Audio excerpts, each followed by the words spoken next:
let's talk about, first of all, let's talk about Jayson Tatum real quick.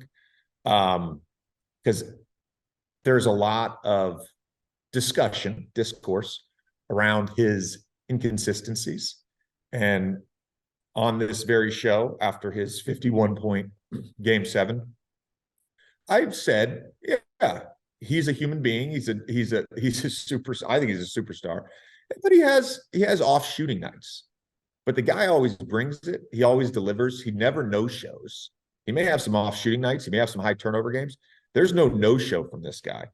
31, 12, and 5. Big first half. Got to the foul line. That's his 7th 30, 10, and 5 game in these playoffs. He's now tied with LeBron James, who in 2018 had 7 most 30, 10, and 5 games in a single postseason. And the other thing which we talked about last week, that just the elimination games from Jayson Tatum. You know, he's good for 30 points, 9 rebounds, 6.5 assists, and 40% from 3 in elimination games. Like, that to me shows a level. Like, we could talk about, so sometimes he gets a little stagnant with the ball, and sometimes he makes some bad decisions. Sometimes his shot's off and he has bad shooting. Like, again, but when the back's against the wall, the motherfucker's gonna deliver. Yeah. And I'm blown away by the stat, and I'm blown away by the elimination game stuff. Like, he delivers. Here's what I don't understand, and we're gonna get into tonight in a little bit in terms of what Miami can do to steal this thing back. But before game 6, we talked about 3-point shooting. We talked about the offensive rebounding. We talked about the turnovers for Miami as the things to sort of focus on. Celtics, like you mentioned, 7 of 35 from 3. Miami was 14 of 30 from 3, 46%. Miami 17 offensive rebounds. Boston 12 offensive rebounds. Boston 12 turnovers. Miami 5 turnovers. So they won all of the battles handily of the things that we're talking about. I'm like, how do you lose when you do all of those things? Like, I don't even know where I'm like, okay, if Miami does this better, I mean, is it just make layups? Like what else? Is that they shot 30% from 2? I mean, some of it is literally just that. So, like, yeah, you won the 3-point battle, you won the offensive rebound, you won the turnover battle, but then you didn't make any shots. Yeah. And again, I keep saying this. I looked at this game after the fact, right? I felt like going into that last possession with 3 seconds, I said to myself, Miami has stolen this game. Derek White scores. I said to myself, Boston has stolen this game. It wasn't a perfect game by either team in any stretch. And I'll go back to this talking point because I think it's important. Your best players, the further you go in the playoffs, your best players have to play well in order to win. You're relying on, and again, Derek White's been reliable, Martin's been reliable. If you're relying on them to win you a conference game, that's a tough ask. It's got to be Jayson Tatum. It's got to be Jaylen Brown. It's got to be Bam. It's got to be Jimmy. And for Miami on Saturday night, Jimmy and Bam couldn't make a shot. Yeah. And that's not to say Jimmy didn't have an impact on the basketball game or Bam didn't have any impact on the basketball game, but that's the difference in the game. You bring up all this stuff, the markers that you're talking about. The difference in the game is Jimmy and Bam couldn't make 2-pointers. And if they do, we're maybe doing a preview right now of Miami-Denver instead. And that's what I think it comes down to. One thing on the comeback, which we'll talk a little bit about the Heat supporting cast in a second. But while we're on this, because you bring up Game 7, the Heat zone there, which they've used at varying times in the playoffs, the Heat zone over the last 5 minutes was a big reason why the Boston Celtics were going to come back. If you remember in Game 4, Miami was making a comeback to end the third, start the fourth. They had gone zone. Boston really struggled to score out of it. They put Tatum back in the game. It was an 88-83 game. They put Tatum back in the game. He catches the ball at the foul line, the most vulnerable place against the zone when you play at the highest level. Catches at the foul line, turns around, shoots a jumper, 90-83. It was Boston the rest of the way. So they're gonna play zone tonight. I don't know how much, but they're gonna play zone. They were 0 for 5 against the zone in the last 5 minutes of that game. 0 for 10 from Marcus Smart's layup at 4:56 to Derek White's putback. So they gotta figure that out. That's a sort of a card, a trump card that Eric Spoelstra has. I can bring this out, and I can maybe win a stretch of the basketball game just by going zone. I have the stats on this. Celtics first zone games 1 through 3. Miami won, obviously. 37.9 field goal percentage, effective field goal percentage against the zone.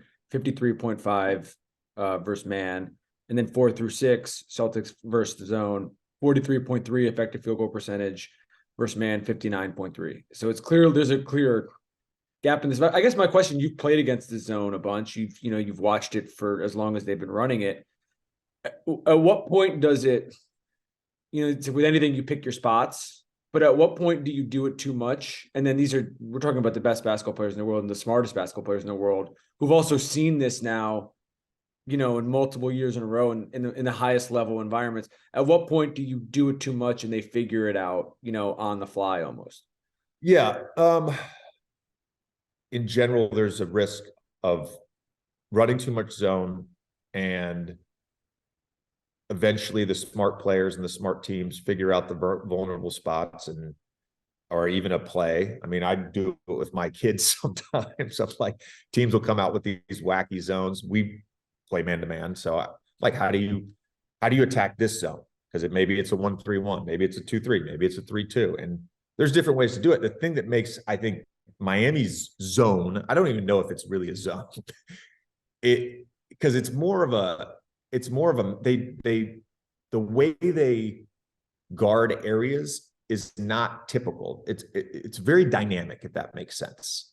There's guys that will literally shift within the zone based on ball movement, based on a pick and roll. They do a great job. Like a lot of times in the NBA, when you go zone, you run a pick and roll. So there's a defender guarding or getting screened. The ball handler brings the ball. They have to bring a second defender. You swing the ball and boom, boom, boom, boom. There's a downhill effect. Miami does such a good job of just navigating that to start, where there's no advantage created. And then it's weird how they just kind of rotate. They rotate out of a zone like it's a man. Yeah. It's not this static thing where I'm going to guard this area. They're just all over the place, and it shape shifts. Doesn't look like a 2-3, doesn't look like a 3-2. They just do a really good job with it. And it's Spo, it's whoever, a lot of teams will have a zone defensive guy, right? Whoever is on their staff that kind of orchestrates this. They do a good job with it, man. It's not, I would say it's not that easy to figure out. However, again, zone is hard to rebound against, or rebound with. So, you leave yourself vulnerable to offensive glass. So I think you don't want to run it for a whole game, but they have gotten away with running it for quarters at a time during this postseason, and they've done a good job with it. So that'll be a big thing in Game 7, I think. Couple stats that I love. This is Tatum's 7th Game 7 in his career, most all time for 25 or under. This is Brown's 8th Game 7 of his career, most all time for 26 and under. This will be Al Horford's 10th Game 7, and this will be Eric Spoelstra's 8th Game 7, and Spo is 4-3 in those games. So a lot of experience. Run it back from last year, Game 7 of the conference finals. I mean, who would have fucking thought we would get back to this with these two teams? It's so wild. Before we get into some of the specifics with the other Alfreds and everything like that, I was rewatching parts of last year's Game 7, and the Miami failed comeback in that. But just looking back, Boston won 3 times in Miami last year, including Game 7, obviously. I want your perspective, having been in these back and forth series like this, where it feels like, this series has been quote unquote over, according to the media and according to fans, according to Twitter, three different times already. Everyone's already like Boston, Boston has won this thing. It's going to be Boston never, blah, blah, blah. These teams know each other so well at this point that I'm almost like you throw home court out to a certain extent. It is I guess my question is when you have a loss that's this heartbreaking. Yeah. In terms of, you have 48 hours to turn yourself around from it. How do you how do you not have a hangover? Because the comp that I would make, and they're very different teams, but we saw a little bit of this in the Philly series where they thought they were going to Miami. They thought they had sort of like vanquished this foe. And then Tatum went off at the end of game 6. And you could tell they just like did in game 7, they couldn't rebound from him doing that. And so just like mentally how you get over the hump. Yeah. It's difficult in some ways, but you just kind of have no choice but to move on and get ready for the next thing. And I was listening post game, and they brought this up on Saturday night. You go back to the 2013 NBA Finals, where San Antonio thinks they've got the championship won in Miami in Game 6, and then they lose, and it goes to a Game 7. If you remember, that was a very close game. I mean, LeBron hit a clutch jumper with whatever it was, 30, 40 seconds to go, to kind of seal the game and put them up 4. But that game was extremely competitive. I have a hard time believing Miami is not going to bring it tonight and they're going to lay down like Philly did in Game 7. I have a hard time. I think Miami is going to be up for the task. Jimmy has really struggled over the last 3 games, 36% from the field.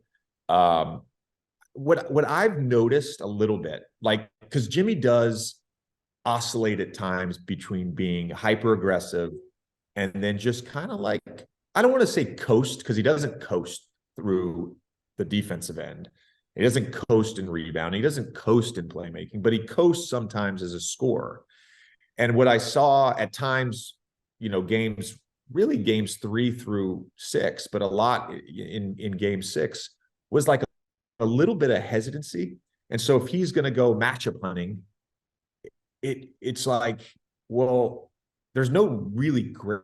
You're not getting me on you. There's no one to hunt. There's right. No one to hunt. 6 different defenders in game 6. Smart, Tatum, and White did the best job. I mentioned White's stats. The 3 of them, though, 3 for 16 against those 3 guys. They have enough defenders, and at times he's hunting Al, and it's times he's hunting Robert Williams. And there's length there and size there.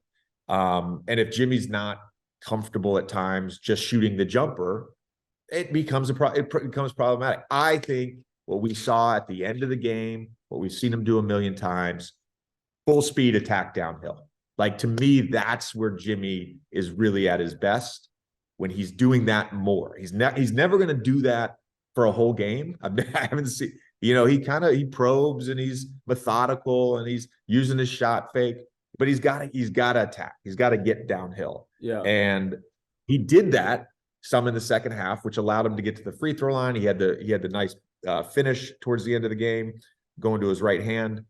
That, to me, is you got to get some juice. You got to get going. You got to get downhill. Do you feel like their strategy? They're obviously, sort of like packing the paint versus him, and they're staying down on the yeah. The shot fake stuff has been impressive.